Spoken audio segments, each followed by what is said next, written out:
Saúde bucal. Tá aí um tema muito importante quando a gente fala de saúde do idoso, mas que é muito negligenciado.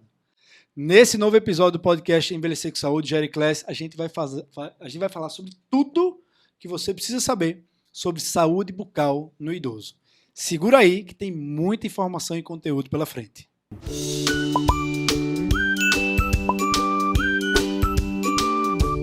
Olá pessoal, sejam muito bem-vindos a mais um episódio aqui do nosso podcast. Diz aí, Rafa, que tu sempre complementa o que eu vou falar. Olha, é um dos mais importantes podcasts de todos. Não, mas de verdade, é um podcast muito fundamental. E até porque, por ele ser pouco falado, ele termina sendo negligenciado e a gente perde a grande importância desse tema, não é isso? A gente vai falar hoje sobre saúde bucal no idoso. E olha que eu confesso a vocês que eu vim bem ansioso para esse podcast, porque eu quero hoje aprender muito. Porque tá um tema que eu confesso que eu também negligenciei ao longo de boa parte dos meus anos de atividade profissional, e que de alguns anos para cá eu cada vez mais tenho a certeza de que eu preciso ter noções disso. É importante a gente avaliar a saúde bucal do idoso, porque faz diferença. A gente vai aprender muito hoje aqui com o nosso convidado, que eu já vou apresentar para vocês. Eu também me preparando, estudando aqui, eu achei um bocado de coisa. Pô, não sabia disso, bicho. Que negócio arretado. Estamos aqui com nosso amigo Antônio Melo. Moura. Antônio Moura. Tem porque tem Melo também no nome. É um nome muito grande. E aí, então, Antônio Moura, que é odontólogo, especialista em odontogeriatria. Isso. Né? Seja muito bem-vindo, Antônio. Obrigado. Vocês botaram uma responsabilidade grande aí nas minhas costas agora com essa apresentação. Foi grande. Mas aí, prazer estar aqui com vocês e poder discutir esse assunto que eu acho que é de suma importância realmente, muito pouco discutido, muito pouco falado, e eu acho que é importantíssimo esse podcast realmente para a gente conscientizar aí a classe. E Antônio vai aqui comigo comprovar que a quantidade de vezes que eu tenho aperreado o Antônio nos últimos tempos é tão grande que isso mostra que eu tenho, de fato, ficado mais atento à saúde bucal. Eu também, viu? Rafael também, Eu também, sempre a gente vive discutindo o caso, Só caso simples, assim, não, nada complexo, só coisa tranquila. Mas o segundo Eduardo, né, o geriatra é, de fato, um complexista, né? Complexista por formação. É verdade. O odontogeriatra também. Também. Ô Antônio, vê só, eu anotei aqui um bocado de dúvida que eu espero ter tempo de a gente conseguir tirar todas essas dúvidas com você. Mas a primeira dúvida, para talvez a gente começar essa nossa discussão aqui, é o que de fato é saúde bucal? Porque eu acho que muitas pessoas nem isso sabem, nem têm essa ideia. Saúde bucal é tão somente ter dentes bonitos, dentes saudáveis, ou vai muito além disso aí? Vai muito além disso, né? Apesar da estética hoje, dentro da odontologia, estar sendo muito dominada e muito falada, mas a saúde bucal ela é parte integral da saúde sistêmica do paciente, né? Ele é uma das partes principais, né, de vários sistemas e de várias repercussões que esse paciente pode ter. Então, através da boca que eu tenho uma melhor fala, através da boca que eu preciso fazer uma nutrição adequada, através da boca que eu preciso mastigar, me expressar. Então, a saúde bucal é parte integral da saúde geral do paciente, não só do idoso, mas de todos nós, e que vai ter repercussões sistêmicas nesse paciente, como também alterações sistêmicas podem ter repercussões na boca, que o dentista precisa estar atento e o médico também. Então, a gente entender que saúde bucal não é só dente, vai muito além disso, também a musculatura mastigatória. A área de atuação do cirurgião dentista é o chamado sistema estomatognático, né? Esse sistema estomatognático envolve músculos, glândulas, dente, periodonto, inervação, irrigação, tudo isso está dentro da boca. Então, um desequilíbrio desse sistema estomatognático ou um envelhecimento desse sistema estomatognático, que a gente pode falar sobre isso também, o envelhecimento muscular vai trazer alterações para esse paciente de certa forma. Então, se eu tenho um paciente idoso, que infelizmente a gente vê a condição clínica do idoso hoje é de um paciente que tem uma quantidade de perda dentária, e essa perda dentária muitas vezes interfere na sua mastigação, uma diminuição da força muscular da língua pode também interferir na questão da deglutição, que a gente sabe que o movimento da língua é essencial para a deglutição, né? Se aquele paciente não mastiga direito, se ele tem o tempo do alimento aumentado dentro da boca, é um paciente disfágico, aumenta o risco daquele paciente ter disfagia. Então é um sistema complexo que eu preciso cuidar dele e que ele sofre também um processo de envelhecimento, né? Alterações salivares, diminuição da saliva, que ajuda a formação do bolo alimentar, que ajuda na primeira etapa da digestão, que é a digestão do amido, que é feita na boca. Então, se eu tenho essas alterações bucais, eu vou ter repercussões sistêmicas nesse paciente. E a gente sabe que a saúde bucal ela está no rol de políticas públicas de saúde do Brasil. E a gente entende que não tem como você dar qualidade de assistência à saúde para uma pessoa se você não dá qualidade de saúde bucal. Exatamente. Por isso que ela está lá. Inclusive, várias unidades básicas de saúde têm um dentista presente lá, junto do médico, junto da enfermeira. Junto Tem da equipe ou de deveria ter. Deveria ter, né? A gente diminuiu Vários muito. tem, né? A gente Mas- tinha um projeto que era o Brasil Sorridente, que agora parece que estão querendo retomar com ele, que foi muito bom durante um tempo e foi desmontado e agora está tentando uma retomada, que é um projeto modelo e que trouxe benefícios para a população. Ô Antônio, e diz pra gente aí, quais são, na prática, os problemas bucais mais comuns que a gente pode identificar no idoso? Veja, o problema bucal principal no idoso, não é, né? A gente sempre, quando fala de dente, a gente pensa logo na lesão de cárie, né? Problema da cárie e tal. Mas o problema bucal do idoso principal é o problema periodontal, que é o problema de gengiva, né? São as alterações gengivais, alterações periodontais, que é uma doença infecciosa. E como toda e qualquer doença infecciosa, ela pode ter repercussões sistêmicas em outras doenças desse paciente também. Então, o que a gente vê muito é isso. São as doenças periodontais, alterações salivares que causam desconforto e que podem desencadear outros problemas também. Problemas com próteses mal adaptadas também que vão causar outros problemas. O edentulismo, né? O edentulismo, a ausência dentária é muito comum. A gente é um país ainda desdentado. Apesar de cada vez mais a gente ver idosos com mais dentes na boca, muito mais velhos. Eu tenho uma paciente que tem 106 com vários dentes na boca, né? Então, mas isso não é uma rotina. O que a gente vê normalmente é aquele paciente desdentado, parcialmente desdentado, fazendo uso de prótese, e isso repercute nesse paciente. Fruto de uma política durante muitos e muitos anos mutiladora, né? Mutiladora e de questões não só de mutiladora do próprio dentista, né, também, né, da odontologia daquela época, como também questões culturais da próprio brasileiro, né? O brasileiro tem medo de dentista. Quando você vai retratar um dentista numa publicidade, numa televisão, alguém já viu algum galã de novela dentista? Não. Tem advogado, tem médico, dentista nunca teve. Rapaz, Ou ele é o cara que tá na comédia, né? Pode ver. Ou ele é o assassino, é um desse tipo. Mas nunca é coisa boa. Realmente, Nunca é coisa boa. nunca tinha parado para É, pra nunca é também coisa sempre boa. pensando. Então é uma questão cultural, realmente, de sempre ligar a odontologia, a dor, a E o- coisa ruim. Exato. E o que a gente mais escuta é isso, né? Só meu dedo começou a doer, eu cheguei lá e disse, doutor, olha, Arranque logo, que eu não quero Arranque ver logo, trabalho, arranque logo. Você Por tá isso que falando- toda vez que eu vou examinar um paciente, que eu abro a boca e tal, deixa eu dar uma olhada. Aí eu digo, esses dentes é seu ou é comprado? Ele disse, é meu, eu comprei, né? Mas muitas vezes é prótese dentária. E às vezes o paciente fala que, assim, vamos arrancar o dente lá de trás, porque não tem problema lá atrás, não aparece mesmo, né? Sempre pensando na estética, mas cada dente tem uma função diferente. Você tirar um, você desequilibra. Tem até um filme que passa, eu não esqueci o nome dele agora, mas o ator principal, ele é um dentista. Só que é um filme que ele vê mortos. Não é nem um Ave Maria. filme Vixe, normal. mas tá vendo? De alguma coisa que não tenha uma terror, uma coisa assim, né? Você lembra, né? Não, eu vi uma que era eu acho que não sei, um desses filmes de terror também, premonição, coisa desse tipo, porque a cena do dentista era exatamente a mulher na cadeira do dentista e tinha uns enfeites assim no negócio. Aí a mulher com sedação, não tem aquela sedação do óxido nitroso, Aham. de boca aberta, aí cai o negócio na boca dela, ela morre sufocada na cadeira do dentista. É só tragédia, entendeu? Só para piorar a É situação. só tragédia. Uma coisa, aí é uma dúvida.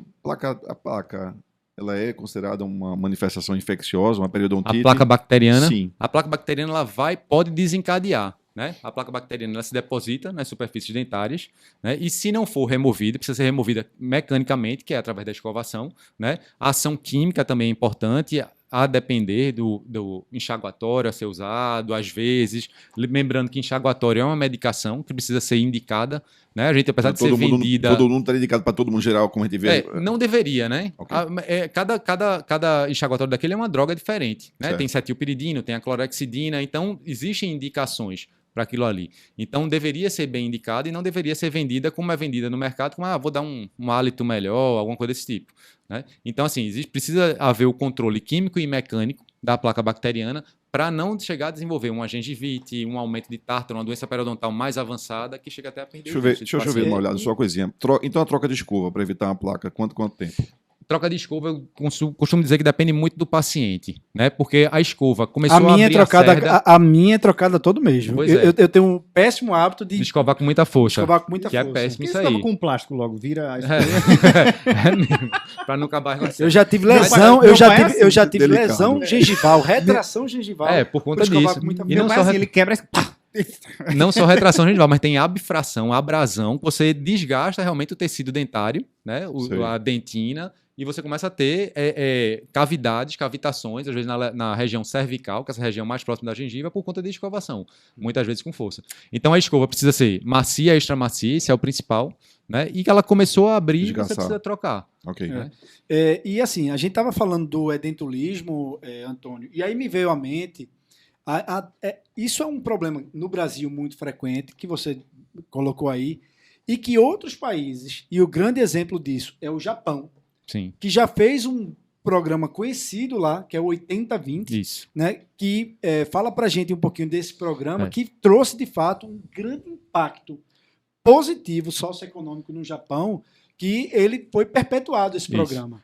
Porque é um programa que foi lançado através de uma pesquisa que eles identificaram que aqueles idosos que chegavam aos 80 anos com pelo menos 20 dentes funcionais, eles tinham uma melhor sobrevida, eles tinham uma vida mais saudável, tinham um envelhecimento mais ativo. Eles gastavam menos. Gastavam menos com saúde, tinham menos problemas de saúde. Mas por que eles chegaram com os 20 dentes? Ou por, Porque eles chegaram com 20 dentes funcionais. Por eles ou manterem. por eles serem mais saudáveis, Não, eles ficaram por com os eles dentes? manterem os 20, Os 20 dentes, ele Ter 20 foi- dentes era melhor para É, viver mais. ter muito dente é um marcador de saúde. bom prognóstico, Isso. porque ele vai se alimentar melhor, ele vai ser bem nutrido, ele vai ser menos sarcopênico, porque ele vai ingerir Sim, mais proteína, proteína. normalmente ela é dura e você precisa ele vai ter mastigar. menos broncoaspiração, uma mastigação melhor, Isso. enfim. E aí o japonês identificou isso. Isso foi comprovado cientificamente que trouxe benefício socioeconômico Isso. no Japão. E eles incentivam a qualidade da A saúde. qualidade da saúde bucal lá. É muito comum você ver isso. E não só isso, tem vários artigos que tentam sugerir correlações de tipo pacientes com demências, com alterações neurológicas, que a manutenção dentária, por conta do hábito da oclusão de abrir e fechar a boca, eles sugerem que pode aumentar uma perfusão sanguínea cerebral e, com isso, melhorar ou diminuir ou retardar as questões em relação a demências e problemas neurológicos. Então, tem diversos artigos que tentam fazer essa correlação e sugerem essas correlações. Paciente com uso de coroa, tu considera ele um componente ainda íntegro? Ou já... Considero, porque coroa, ele tem ele tá com um dente ali e a coroa ela tem a raiz lá embaixo ainda, né? Entendi. Ele perdeu o componente da coroa, que é essa parte que a gente ri e que aparece, e a gente reconstruiu de uma forma, seja com porcelana, seja com Ok. outro tipo de material. E, Antônio, outra dúvida aqui. Quais são as doenças que mais agravam a saúde bucal? Assim, doenças comuns no idoso que costumam trazer um impacto bem importante na saúde bucal. Primeiro, a gente pode, como a gente começou a falar de demência, a gente pode falar da demência, né? Começa a haver uma negligência da higienização bucal. E a partir daí começa a desencadear muitos problemas. E o que a gente vê é que a família, às vezes, só percebe isso quando está numa fase mais avançada. A boca, por ser muito pouco vista, muito pouco olhada por médicos, muitas vezes, e por cuidadores e por equipe multi. Isso aí faz com que os problemas bucais sejam negligenciados e fiquem silenciosos ali. E às vezes a gente só vai ver quando aquele problema bucal agudizou e a gente tem que intervir, às vezes até invasivamente extraindo. Dente. Então, a própria demência, então, pela negligência, já vai ser um grande motivo Isso. para você ali não ter uma boa higiene oral. Agora, outras doenças também limitantes da própria mobilidade. Isso. Uma né? perda de destreza manual, uma artrite que dificulte, daí a Parkinson. gente... Isso, Parkinson. Então daí a gente começa a tentar estratégias, até junto com a terapia ocupacional, para tentar fazer adaptações de escova e manter a autonomia desse paciente. Né? Uhum. Uma escova elétrica, muitas vezes, para um paciente com Parkinson, porque ela é mais pesada. Elétrica, eu gosto. Ele usa, então, assim, às vezes ele treme menos e mantém uma autonomia, ou engrossar o cabo de uma escova através de um artifício qualquer, né? Mas o que é importante é que essa escovação, a partir do momento que você tenha uma deficiência, que ela possa ser monitorada por um cuidador, por um familiar mais próximo, para que ele possa complementar se for possível. Mas o que eu sempre digo é, mantenha a escovação o máximo que puder, com a autonomia do paciente. Um paciente com Alzheimer, uma paciente com a demência mais avançada, entrega a escova, deixa ela ver. Porque o que é que eu percebo?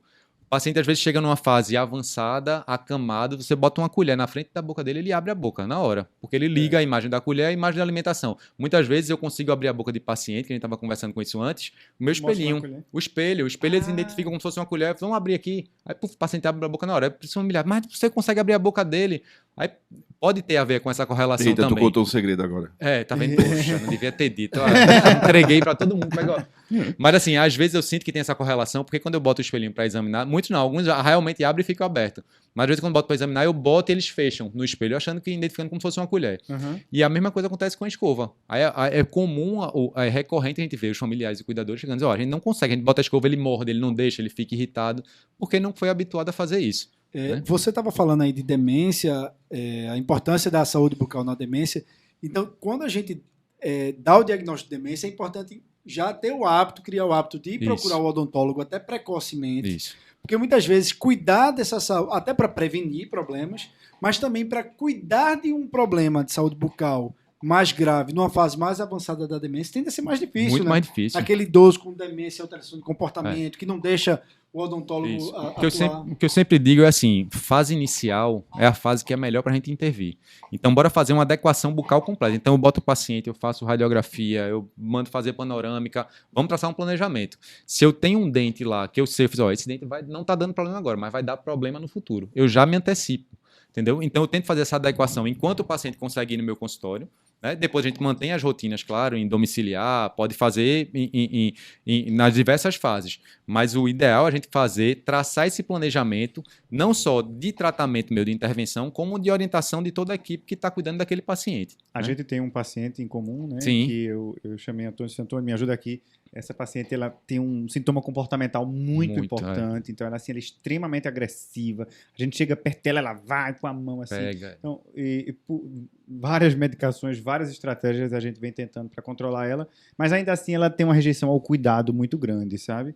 E Antônio foi lá e ela tinha uma doença importante, né? Tinha várias fraturas dentárias, que ela sentia dor, né? Tinha Exato. uma que ela estava... E é muito importante dizer isso, que muitas vezes o fator da doença odontológica ou do problema odontológico é fator desencadeante de alteração de comportamento daquele Exato, paciente, que não está isso. sendo visualizado Isso, ali. bem lembrado. E era isso que eu ficava fazendo. Poxa, o que é que faz ela ficar tão agressiva? O que é que faz ela ter tanto sintoma comportamental?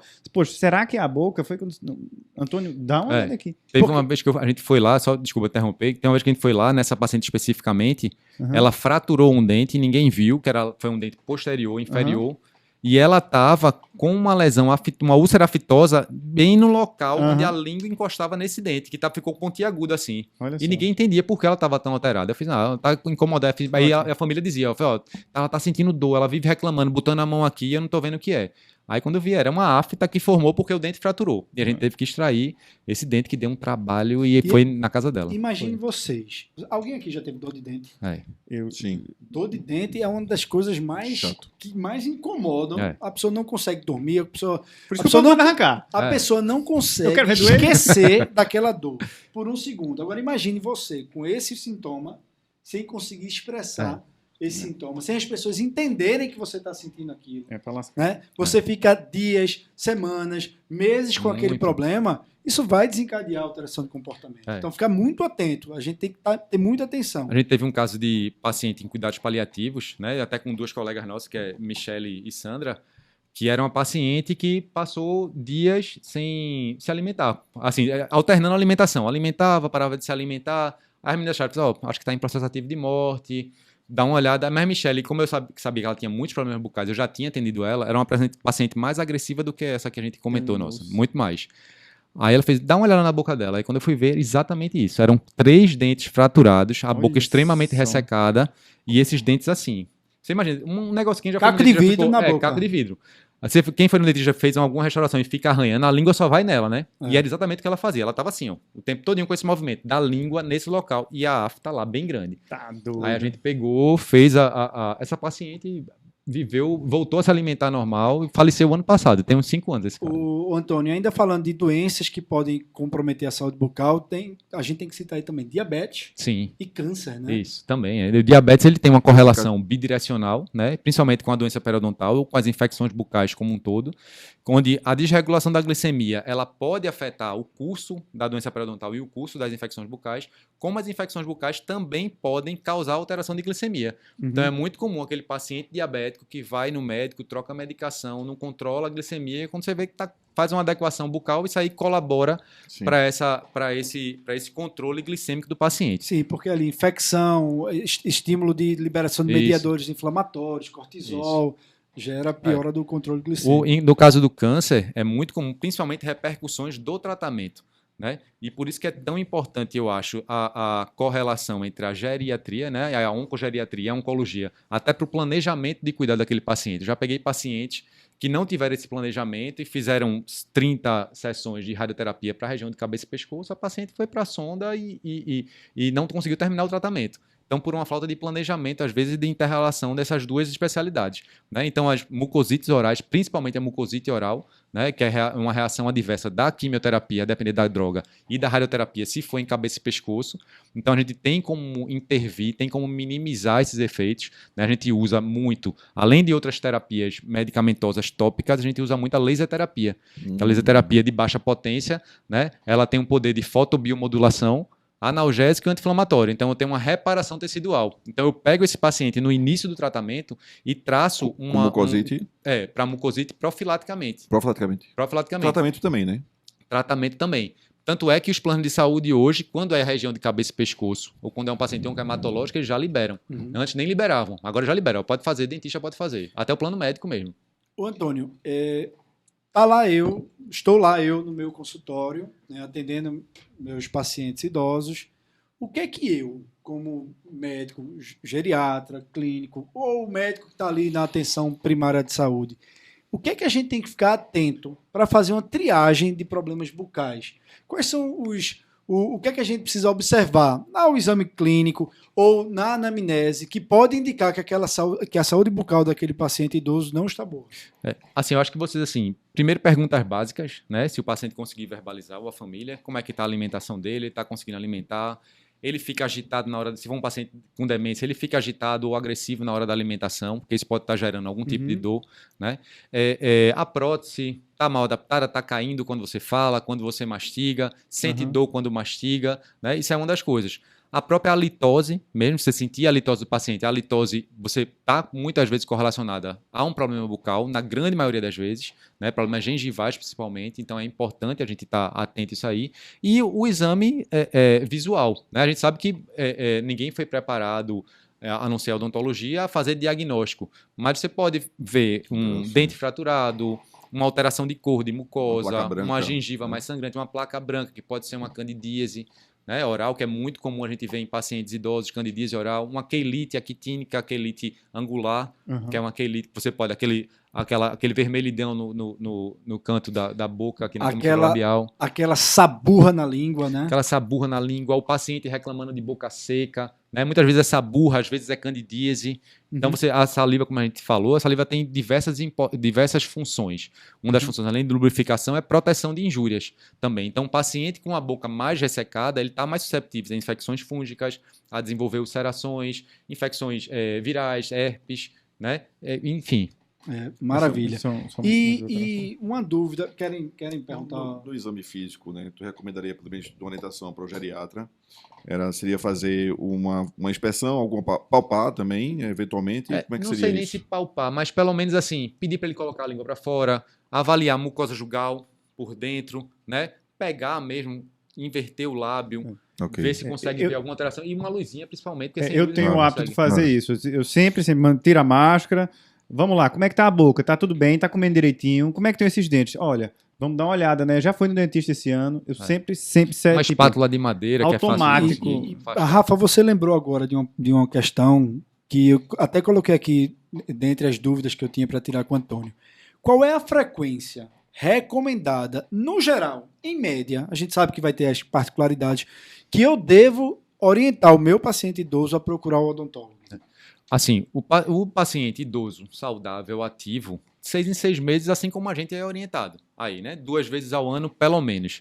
Mas diante das particularidades, aí eu acho que aí é mais o dentista realmente que vai avaliar aquilo ali e vai ver, não, esse paciente aqui, ele tem uma dificuldade de higienização, ele tem uma condição até às vezes de posicionamento dentário que dificulta, né? Porque a gente vem de uma geração, hoje a gente faz as correções ortodônticas, né? Mas a gente vem de uma geração do idoso agora que não fazia, que primeiro que não era habituado, nem nunca foi ensinado a escovar os dentes, né? A nossa geração é que foi. Nem fio dental. Nem fio dental, nem nada. Então já tem esse ponto. E não é e vem de uma odontologia que é aquela que a gente falou no começo, mutiladora e iatrogênica. Hoje a gente tem uma odontologia minimamente invasiva. Hoje a gente consegue fazer de tudo para não perder o dente. A gente perde o dente no último caso. Então, aquele idoso, muitas vezes, que ao invés de 6 em 6 meses, às vezes precisa ir de 4 em 4 meses. Ou então tem idoso que precisa ir de 3 em 3 meses. Tem idoso que a família não consegue escovar de jeito nenhum. Né? E a gente tem que ir de uma forma menos espaçada. Então, dúvida que eu sempre tenho, tá? Que foi um dos pontos que eu coloquei aqui. Quando é que eu vou pensar que aquele meu idoso é dêntulo, né? Ele deve usar uma prótese, ou quando é a melhor opção a gente pensar em fazer um implante dentário? Explica um pouquinho para a gente aí qual a diferença de uma estratégia e de outra. Assim, pensando na questão funcional, não tenho dúvidas que o implante dentário é a melhor coisa. Né? Você está substituindo a sua raiz, que foi perdida, por um parafuso e colocando dentro lá que vai ficar fixo. Né? Mas sempre que eu falo para idoso em relação a implantes dentários, principalmente o idoso totalmente desdentado, que quer fazer, não quer implantar, não tem dificuldade de mastigar, não gosta de usar prótese removível. A gente tem que pensar como um todo e conversar com a equipe multi, conversar com o médico geriatra, conversar com a fono, conversar com o nutricionista e conhecer a rotina daquele idoso. Porque existem diferenças na higienização que não são apenas escovações para higienizar aquela prótese. Né? Eu estava comentando sobre a prótese sobre implante, a prótese total, né? Um protocolo sobre implante. O idoso ele vai colocar de 4 a 5 ele não implanta dente por dente. Ele não vai implantar dente por dentro, né? Ele vai implantar alguns parafusos, 4 a 5, às vezes 6 parafusos, e vai aparafusar uma prótese ali em cima. Então, a prótese é aparafusada, ele não tem todos os dentes implantados. E essa prótese aparafusada, ela precisa ser higienizada de algumas formas que são mais específicas. Tipo, existe uma escovinha especial, que é uma escova interdental, que é uma escova às vezes usada até para quem usa aqueles aparelhos fixos de metal, né? Que você precisa, existe uma região que fica um espaço entre a prótese, a parafusada e a gengiva. E ali acumula alimento. E muitas vezes o dentista não dá uma orientação correta e muitas vezes o paciente não vai ter destreza manual para fazer aquela higienização ali. Ele depende de um cuidador. Aí eu sempre faço esse questionamento. Como é que está esse paciente? Né? Quem é que vai cuidar dele? Quem é que vai higienizar? Ele vai conseguir higienizar? Porque assim, eu estou resolvendo um problema agora, mas eu estou pensando no futuro. Futuramente ele pode perder aquilo ali, porque o implante pode dar periimplantite. Periimplantite é a doença periodontal no implante. Ele perde, amolece e perde. Já tive casos de paciente que teve que tirar os implantes todinho, caía. Eu tive na UTI que o dente dele saiu por cima da gengiva, o implante. Tem casos. Teve um outro caso recente, você falando, eu me lembrei exatamente desse caso. Uma paciente que começou a fazer a lesão da periboca aquelite, né? Sim. E a gente entrou com o tratamento com Dactarin. E aí ela não respondeu. Aí eu pedi um apoio de uma colega, porque era na região da face, ela começou a fazer tratamento de fluconazol e parece que não está respondendo. Eu me lembrei, então, de provavelmente estar retroalimentando com essa lesão. Pode estar retroalimentando fúngica, né? o que é que pode estar acontecendo? Às vezes causa muito essa quelite aquitínica, escoamento de saliva, fica ali ressecada e a boca não está sendo higienizada. Então, às vezes, entrar com a clorexidina 0,12 para higienização, junto com o Dactarin, pode ajudar. O Antônio, falando ainda sobre o papel do implante, muitas vezes, você colocou aí, o implante funcionalmente é melhor. Né? Sim, com certeza. Porém, se aquele paciente idoso, ele já tem uma disfagia por outros fatores, né? Uma disfagia sarcopênica, ou ele tem uma doença de Parkinson muito disfásico, que ele já não teria condição de mastigar, né? de consumir alimentos sólidos, você vai colocar um implante. Né? E às vezes o paciente não vai se alimentar. Por isso que é importante a gente pensar nisso aí, exatamente. E aí, essa prótese. Eu sei que a prótese, a gente está falando de função, mas ela tem questão de autoestima, estética, tudo isso é Sim. importante para o idoso, né? E ajuda também em muitos outros aspectos. Mas pensando em funcionalidade, a gente precisa pensar, é indicada essa prótese agora, é melhor fazer uma prótese removível, ele está fazendo mais por questões estéticas de autoestima, ou ele precisa de funcionalidade porque eu vou progredir com a dieta, por exemplo, que estava pastosa e a fono vai querer progredir para uma dieta sólida. Então a gente tem que pensar tudo isso em estratégias de conversar, e tem o contrário também. Muitas vezes o paciente idoso vai fazer uma prótese removível, digamos assim, não vou falar nem do implante, mas uma prótese removível, achando que vai fazer a prótese e vai começar a comer picanha, vai começar a comer carne, e às vezes não é a realidade. Né? A gente sabe que os dentes, a textura do dente é diferente, aquilo ali é resina acrílica muitas vezes o dente, né? Se for uma prótese removível. E a trituração do dente é diferente. Então o idoso não vai retomar, muitas vezes, como ele comia antes. Então por isso que precisa de um apoio da fono, muitas vezes. Uma coisa que acontece muito e é frequente, às vezes o paciente usa a prótese móvel e ele tem um internamento por alguma coisa, ele perde massa, ele perde muito peso e aquela prótese ali não está mais adaptada. Aí ele termina colocando de lado e o internamento, e isso gera uma bola de neve, porque a partir do momento em que ele perde aquela prótese, ele já vai diminuir a ingesta de proteína, porque altera a consistência da dieta. Altera a consistência da dieta. Grande parte das proteínas que a gente ingere no dia a dia, elas precisam ser mastigadas, né? E quando você perde isso, você entra num ciclo e é aquele idoso que ele não se recupera. É aquele idoso que ele não consegue ter uma recuperação boa após um acometimento grave. Ele está pulando uma etapa, né? A primeira etapa da digestão é na boca, através da amilase salivar, que é uma proteína, uma enzima presente na saliva, que vai fazer a digestão do amido. Então, se eu não mastigo, eu vou estar engolindo e vou estar sobrecarregando outros lugares, vou começar a ter outros problemas. Você tocou num ponto, Rafa, fantástico. E a gente vê isso. Muitas vezes, a má adaptação da prótese nem é o evento causal inicial da desnutrição, Não. mas é aquele exemplo típico. O paciente entrou no hospital por algum problema, uma pneumonia, fica lá, aí ele perde peso agudamente, a prótese é esquecida, não fica mais adaptada. No hospital já tira logo, né? Já tira logo. Tira Primeira coisa que fazem quando chega na UTI, bota no saco o aparelho auditivo, tudo, a chave e o óculos. e o também, óculos pronto, tá aqui, já leva era. pra não perder. leva pra lá, pra não Aí perder. bota na UTI e o barulhinho...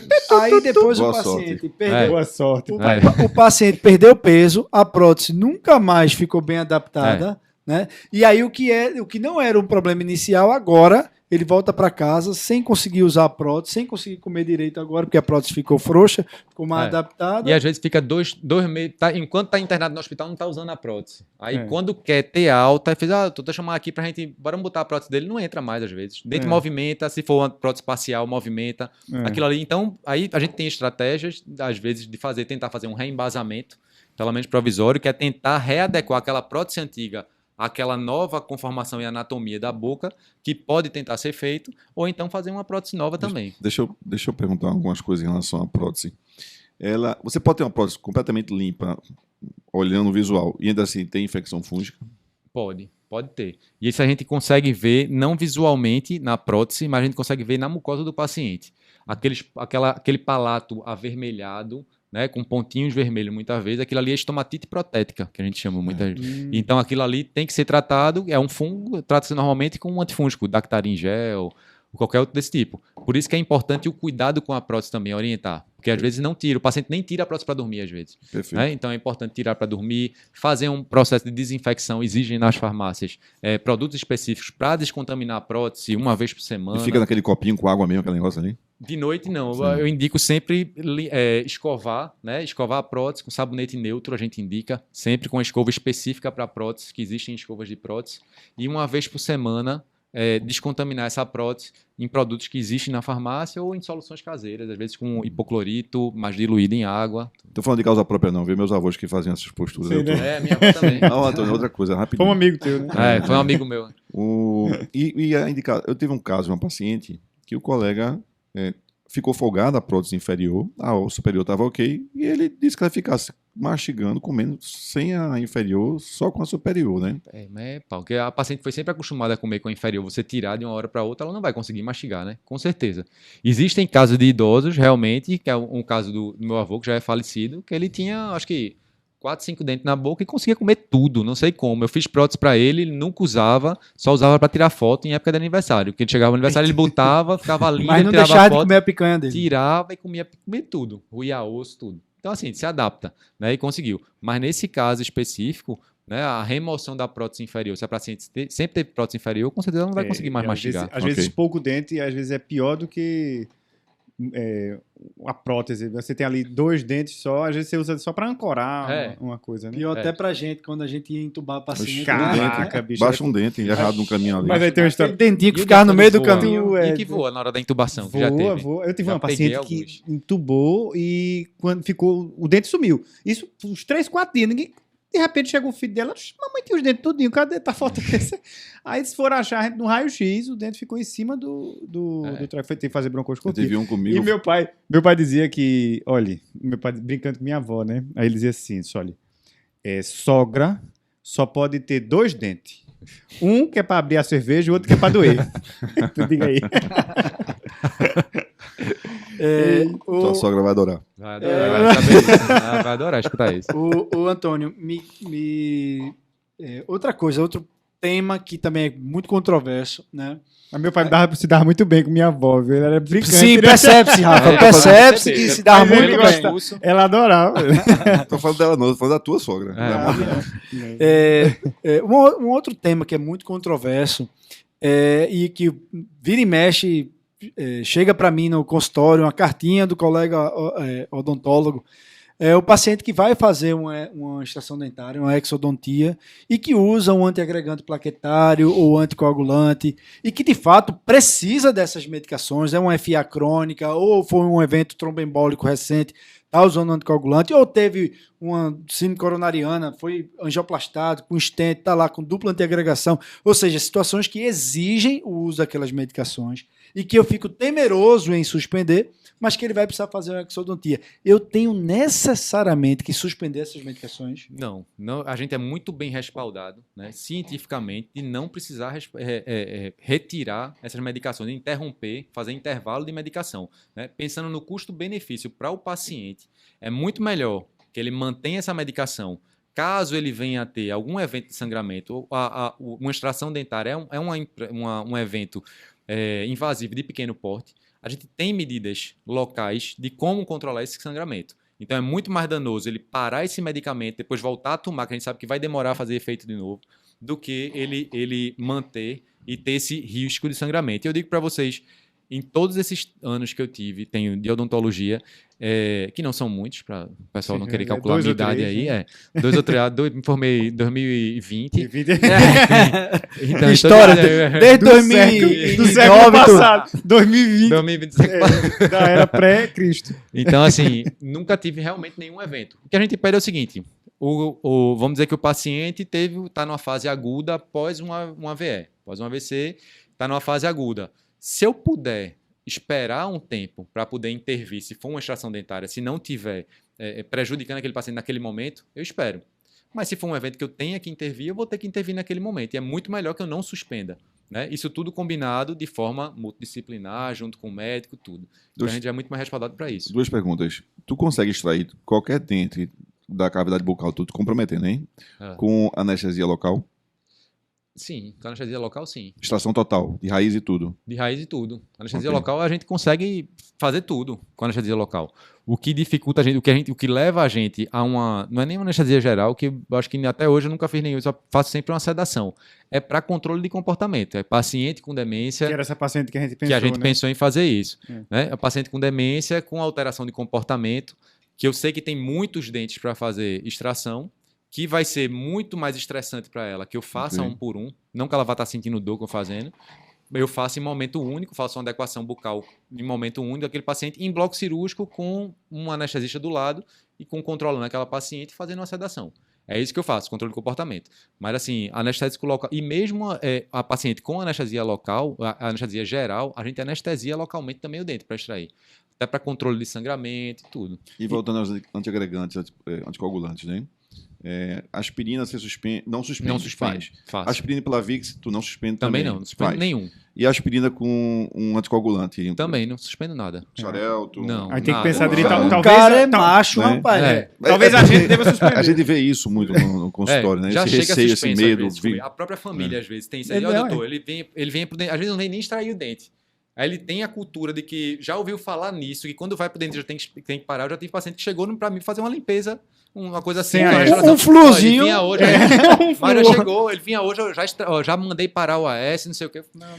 Eu tive um paciente, eu estava contando aqui, um mês atrás, eu recebi só a ligação do familiar, disse, doutor, olha, o dentista vai lá, vai fazer uma extração e ele pediu para o senhor suspender a Rivaroxabana de vovó. Eu digo, rapaz... Aí ele disse que, inclusive, quer que o senhor mande por escrito, senão ele não vai fazer. Eita, por que será, hein? Não quer se comprometer. Não é? Aí, chat GPT, você tem referência? Tu comentou que tinha um guideline recente que tinha saído, né? De que? De você poder manter... Não. Aqui tem artigos que respaldam a gente. Tem muito. Bom, outro tema controverso que não poderia ficar de fora aqui também, que é sempre um grande embate, é sobre o uso de bisphosphonatos, qualquer terapia antirreabsortiva para tratamento de osteoporose. Sim. Na maioria das vezes, o que eu percebo, os colegas odontólogos morrem de medo do paciente utilizando tais medicações, e nesse ponto eu sou contrário. Normalmente eu indico manter o uso de bisphosphonatos, né, porque existe um receio desproporcional, na minha opinião, né, o medo desproporcional de osteonecrose de mandíbula. Sim. Fala um pouquinho pra gente sobre isso aí. O que a gente vê já viu o algum? seguinte, Só já várias. Já peguei algumas. Eu não vi ainda. Assim, agora porque é isso que eu ia dizer agora. E o que a gente viu e que saiu no Eu nunca. guideline, eu já vi, porque eu, É assim, porque você eu tô na boca o tempo todo, né? Então assim, Na boca do o que a gol, gente o que a gente viu e que saiu nos últimos guidelines é o seguinte: existe um perfil específico de paciente que a gente vê que desenvolve realmente uma osteonecrose. É aquele paciente oncológico, aquele paciente imunodeprimido, diabético, principalmente. que tem uma imunodepressão, um paciente mais fragilizado. Isso a gente vê desenvolver, muitas vezes, após um procedimento invasivo dentário. Já vi desenvolver até por próteses mal adaptadas com traumas constantes que desenvolveram. Mas, assim, é um perfil de paciente que a gente vê hoje. Né? E normalmente com bisfosfonatos venosos, altas doses. Isso. Aí, assim, o grande medo da odontologia que tem é porque, quando acontece, é muito difícil de ser tratado, é muito difícil o controle, né? Causa dor, gera infecção no paciente. Então, esse eu acho que é o grande medo. Mas, assim, o ideal é, o paciente vai começar uma terapia com um antirreabsortivo ou um bifosfonato, enfim. Manda para o dentista antes, só para fazer uma revisão geral, né? E ele fazer uma adequação bucal. Isso aí eu acho que é importante e é válido. Mas, assim, nem todo paciente que faz uso de bifosfonato, principalmente os orais, a gente sabe que eu já vi paciente, mas vi uma vez só, uma paciente idosa que fazia uso oral e realmente desenvolveu, né? Ela foi fazer um implante e desenvolveu uma osteonecrose ali. Mas, assim, nem todos os pacientes desenvolvem. É um evento considerado raro, porém grave quando acontece. Como é que a gente vai identificar? Eu vou dar o meu ponto de vista, assim, entendi seus argumentos e achei super válidos, mas assim, aquele paciente que já usa bisfosfonato, eu não costumo suspender o bisfosfonato, não faz principalmente bisfosfonato oral. Você não suspende, porque já tá usando, o benefício do bisfosfonato de prevenção de fraturas é tão grande, né? E é tão raro a osteonecrose, é menor, o risco não faz diferença. E não faz diferença. Até por isso, porque ele fica lá. Então, e a chance, o risco de desenvolver osteonecrose mandíbula com bisfosfonato oral é menor do que 0,5%. Né? Então, não se justifica. Agora, eu concordo realmente com o que você disse. Olha, eu tenho ali paciente com osteoporose, vai começar o tratamento. Opa, dá uma passadinha lá. Está com a previsão de fazer um procedimento dentário. O que a gente vê é o seguinte: o paciente que faz uso venoso realmente tem uma chance maior mesma de dose desenvolver. Porque é isso que a minha dúvida. Assim, altas doses, tá, mas a alta dose os ometas você faz uma vez no ano às vezes. E no mesmo múltiplo não, você ele faz impregna regular. em mandíbula. Ele impregna em mandíbula, por isso que ele desenvolve. E por o ambiente da boca ser um ambiente que está constantemente eu sofrendo traumas, porque a mastigação eu estou traumatizando. Sim. E constantemente eu posso estar sofrendo traumas e processos ali, gerando uma bacteremia transitória, gerando até algum processo infeccioso transitório. Isso aí pode desencadear e desenvolver realmente uma osteonecrose. Mas é muito mais comum em pacientes que fazem uso venoso, né? Pacientes oncológicos, que foi o que saiu no último guideline. Né? Antes era sempre assim, o paciente tomou, tem risco de osteonecrose. Então criou-se um grande medo. No último guideline, isso já foi esclarecido, já foi colocado de uma outra forma.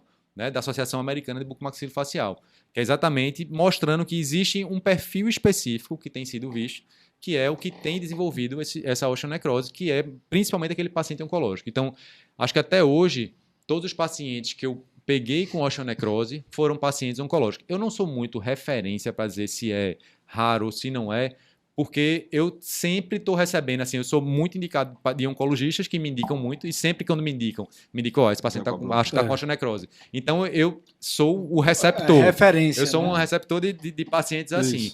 Mas, assim, a grande maioria de que eu tive até hoje foram pacientes oncológicos. E os sintomas da osteonecrose mandíbula? Dor local, saída às vezes de dor local, secreção purulenta, premia, né?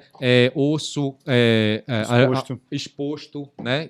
Por mais por algum tempo, perda sem do elemento cicatrização, perda do elemento perda do dentário, implante. mobilidade, secreção purulenta, tudo isso. Aí muitas vezes o que a gente tem que fazer? A gente precisa era uma outra coisa que tinha também. No começo ninguém queria botar a mão. A gente não pode botar a mão. Vamos tratar aqui de outras formas, maneiras alternativas, era a laserterapia, terapia fotodinâmica, entrava com antibiótico, corticoide tópico, para tentar fechar aquilo ali. Hoje a gente sabe que ali dentro existe um sequestro ósseo, muitas vezes, por conta daquela região, né, que está ali, e que se eu não remover esse sequestro ósseo, eu não vou conseguir fechar. Então é potencialmente cirúrgico. Potencialmente cirúrgico em muitos casos. E antibioterapia por quanto tempo, Antônio? Varia muito de caso para caso, né? A gente tenta controlar aquele evento que está tendo ali, de secreção purulenta, aí intervém, às vezes faz uma profilaxia antibiótica. Existem alguns protocolos sendo testados e sendo usados, com pentoxifilina, tocoferol, enfim, existem diversos protocolos aí, mas assim, o que se viu nesse último guideline foi que a suspensão dos bifosfonatos, principalmente, não faz diferença na hora da intervenção. Se ele realmente for premiado, entre aspas, em ter uma osteonecrose, ele vai ter, ele continua, ele suspendeu, né? E se ele continua, então, mesmo assim, tomando bifosfonato, ele teve osteonecrose. Ele continua com a medicação? Eu acho que não. Aí tira, né? Aí a gente leva para o médico junto. A gente opta por parar, muitas vezes, né? Aí a gente não vai conseguir nem tratar aquilo ali. Suspender. Né? O que a gente vê é que no paciente cuidar para não cair, né? Por exemplo, o paciente faz uso de um denosumab. Às vezes ele precisa fazer uma extração dentária. Eu já fiz várias vezes. E os artigos mostram que você deveria parar de 4 a 6 meses para poder intervir, né, de uma forma mais segura. Mas não diz que aquele paciente não vai ter. Mas eu já fiz pacientes em uso de denosumab que interrompeu a droga por 4 a 6 meses, fiz extração, não tive problema nenhum. Bom, um outro tema importante da gente citar aqui é a relação de saúde bucal inadequada com pneumonia, né? Principalmente em pacientes em UTI, traqueostomizados. Fala um pouquinho para a gente sobre É muito isso importante. A boca, ela é um ambiente, né? Todo mundo aqui, a gente tem bactérias, vírus e fungos vivendo na microbiota bucal em harmonia. A partir do momento que aquele paciente tem uma imunodepressão, aquele paciente vai ser internado no hospital, tem um desequilíbrio, eu vou ter um desequilíbrio desse ambiente bucal também. Então, eu vou ter uma disbiose bucal aí. E essa disbiose bucal pode começar a ser prejudicial para esse paciente. A bactéria envolvida na pneumonia, ela não é uma bactéria nativa na boca, mas ela é uma bactéria que pode estar contaminando a boca naquele momento. E o que é que acontece? A boca, infelizmente, nos nossos hospitais, nas UTIs, elas são negligenciadas. Né? Muitas vezes elas são negligenciadas a higienização dela. Ainda mais com a Covid também teve essa negligenciação. Né? Teve muito, né? A gente falou muito na Covid, o quanto era importante a higienização bucal, né? Por conta, o principal meio de transmissão era através de gotículas de saliva, então a gente precisava estar higienizando ali. Enfim, a pneumonia em relação ao ambiente bucal, né? Se eu tenho aquele ambiente bucal desequilibrado e com bactérias que estão envolvidas na pneumonia aspirativas contaminando aquele ambiente bucal, e se eu não adequo aquele ambiente bucal, seja química ou fisicamente, também através de remoção de placa, eu posso estar tendo broncoaspirações daquele conteúdo contaminado e tendo infecções respiratórias de repetição. Então, por isso que a higienização bucal ela está presente com clorexidina 0,12, que é o indicado, né, para esses casos, no bundle de pneumonia da PAV. É exatamente isso que eu ia falar. Todo bundle hoje tem higienização bucal. Inclusive, estão batendo forte na clorexidina, dizendo, porque saíram vários artigos aí, dizendo que a clorexidina 0,12 estava causando pneumonia e estava aumentando por conta de aspiração. Mas, assim, quando você vai ler esses guidelines que saíram, que você vai ler os artigos que que falaram contra a clorexidina, você vê que eles botam lá no finalzinho que é o mau uso da clorexidina, né? Por isso que é importante o direcionamento, por isso que eu acho tão importante a presença do dentista dentro de uma equipe multidisciplinar de UTI, por exemplo, para admitir aquele paciente e para direcionar o cuidado, para dizer, ó, como é que você usa a clorexidina aqui? Como é que deve ser usada? A quantidade que deve ser usada? Como é que deve ser feito? Deve ser aspirada, a gente não tem que deixar a clorexidina na boca do paciente, né? A gente faz a higienização e aspira ali na boca do paciente. Tem uma quantidade a ser usada. Você precisa higienizar o tubo também. Não adianta higienizar a boca se não higienizar o tubo que está dentro da boca do paciente, naquele paciente entubado. Então, eu preciso causar um equilíbrio, né? E essa higienização bucal, esse cuidado bucal com esse paciente vai fazer o complemento do cuidado e vai minimizar esses riscos de pneumonia. Da mesma forma que existe relação com pneumonia, existe relação com outras doenças. A gente falou um pouquinho disso no começo, mas eu estava lendo aqui no capítulo que você mesmo escreveu do nosso livro. Foi né? eu e Márcia Carreira, não foi? Foi Márcia Carreira esse aqui? Eu esse aí? nem sei. Foi Márcia, não foi? Foi Márcia. Márcia. E um dos tópicos que eu achei mais interessante foi aqui, a relação com doenças cardiovasculares. A partir do momento em que você tem um aumento de doença periodontal, você vai ter problemas com lipídios. Isso, o que a gente pode dizer é que existem artigos que sugerem essa correlação, né? Principalmente em relação à endocardite bacteriana, onde mediadores inflamatórios que podem estar sendo lançados na corrente sanguínea devido aos problemas bucais, eles podem estar interferindo no curso dessas doenças cardiológicas. Né? E o que a gente mais vê em comum é em relação às infecções bucais correlacionadas com a endocardite bacteriana. Entendi. Mas eu ia falar outra, inclusive, essa de doença coronariana. Isso foi uma coisa que me chamou a atenção. Arteriosclerose, rompimento de placa arteriosclerótica. Ele coloca aqui que pode alterar o perfil lipídico e conduzir a eventos coronarianos agudos pela má saúde bucal. Tem artigos que mostram justamente isso também. E em relação a rompimento de placas arterioscleróticas, Antônio, outro assunto que... Mas é importante dizer que são sugestivos, certo? A gente não tem nenhum artigo fechando essa correlação. Na dúvida, escova os dentes e vai no Exatamente, dentista, né? Pois é. Bom, escovar os dentes é tão importante quanto a aspirina e a estatina. Exatamente. Né? Escova os dentes, a estatina. O básico é exatamente, uma prescrição. Lá. Escovar os dentes, ok? Fala um pouquinho pra gente, Antônio, sobre xerostomia, né? Que esse é um outro problema muito comum nos nossos idosos, né? Principalmente xerostomia relacionada ao uso de medicações xerostômicas. Xerostomia, principalmente as alterações salivares, principalmente elas vêm devido ao uso de medicações. Uso de medicações, doenças como a síndrome de Sjögren, por exemplo, que também podem causar esse ressecamento na boca, né? Mas principalmente o número de medicações utilizadas como reação adversa. E é importante a gente entender a nomenclatura, né? Xerostomia é apenas a sensação da boca seca e não necessariamente aquela boca vem com ausência de saliva. Então, muitas vezes eu posso ter aquele componente salivar, aquele conteúdo salivar alterado, né? E esse componente salivar alterado, ele pode proporcionar uma sensação de ressecamento na boca do paciente. Então, daí a importância da nossa intervenção, da nossa avaliação dessa saliva do paciente, né? E entrar com medidas de conforto para esse paciente. Então, hoje a gente tem hidratantes bucais para dentro da boca, que é importante dizer que não aumenta a salivação, eles hidratam a boca. Às vezes as fontes... Hidratante bucal, não é saliva artificial.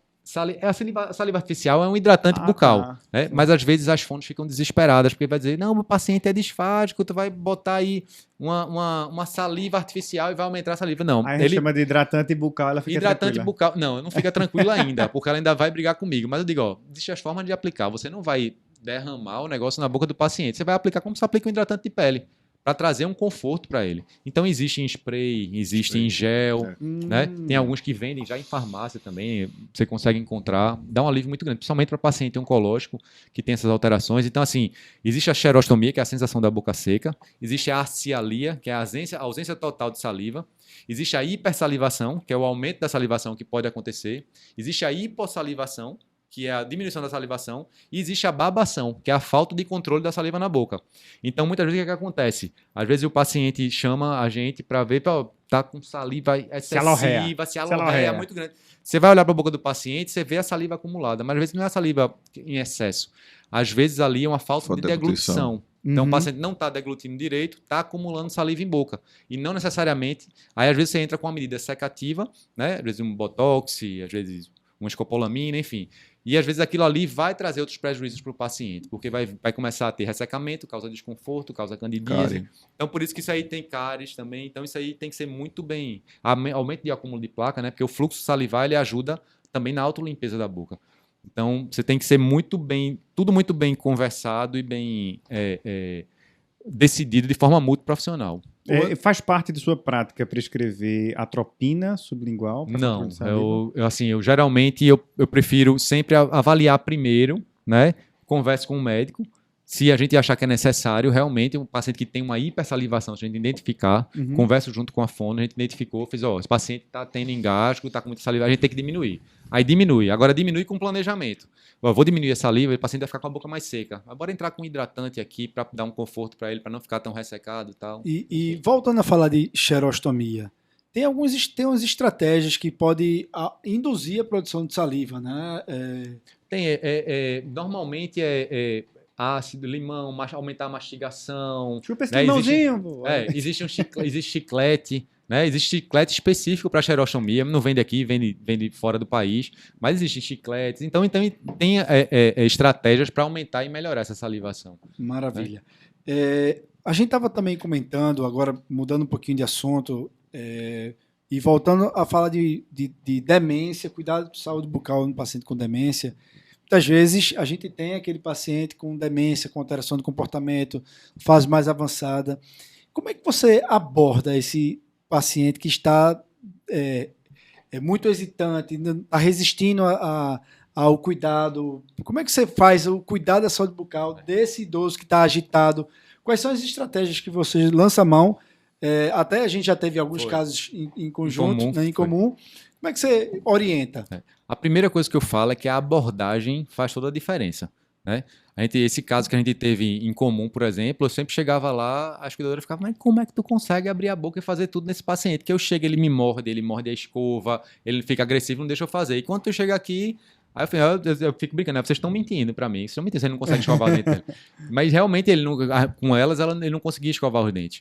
Mas assim, uma abordagem diferenciada, eu chegava, me apresentava, dizia que era dentista, pedia para fazer, pedia para ele abrir a boca e isso aí dá certo. Só isso faz toda a diferença, né? Isso faz toda a diferença, ajuda muito. Né? Então, assim, a abordagem diferenciada e o cuidado com aquele paciente, a comunicação, né? A comunicação verbal, não verbal, os estímulos verbais. Sim. Eu costumo dizer que sempre quando eu estou fazendo, principalmente um paciente com demência, quando eu estou fazendo um procedimento nele, eu estou o tempo todo conversando e dando estímulo verbal para ele. Diz, sou seu dentista, viu? Estou aqui mexendo na sua boca, está ficando ótimo, você está me ajudando, está muito bom. Abra mais um pouquinho. Então, assim, eu não paro de dar estímulo verbal, porque eu sei que aquilo ajuda no meu procedimento. Porque pode ser que, se eu ficar caladinho lá fazendo, de uma hora para outra ele desorienta, fecha e esquece o que está fazendo, o que eu estou fazendo aqui. Então, eu estou o tempo todo dando estímulo verbal para aquele paciente. Né?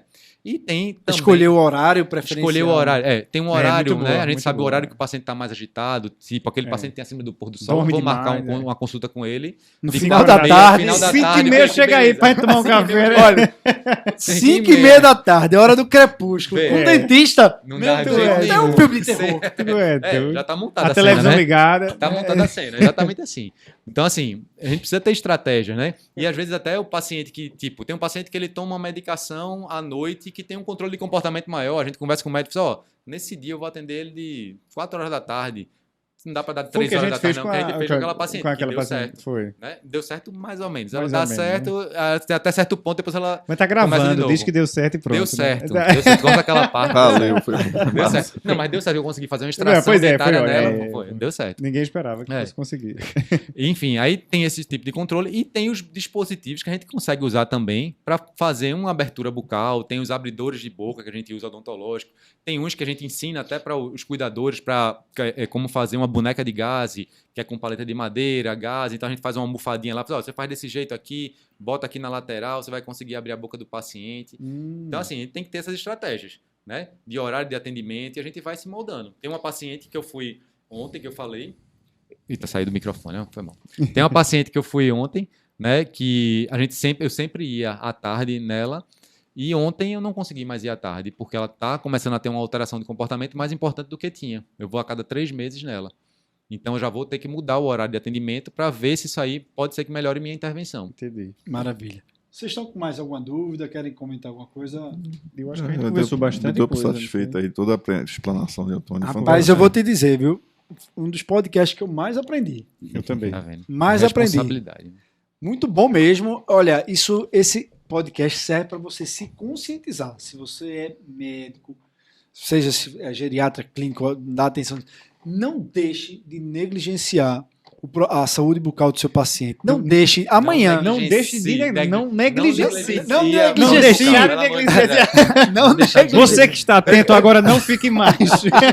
Não. Isso é da boca do O paciente. contrário. rapaz. Foi um pleonasmo aqui. Não negligencie. Não deixe de olhar Isso. para a boca do seu paciente idoso.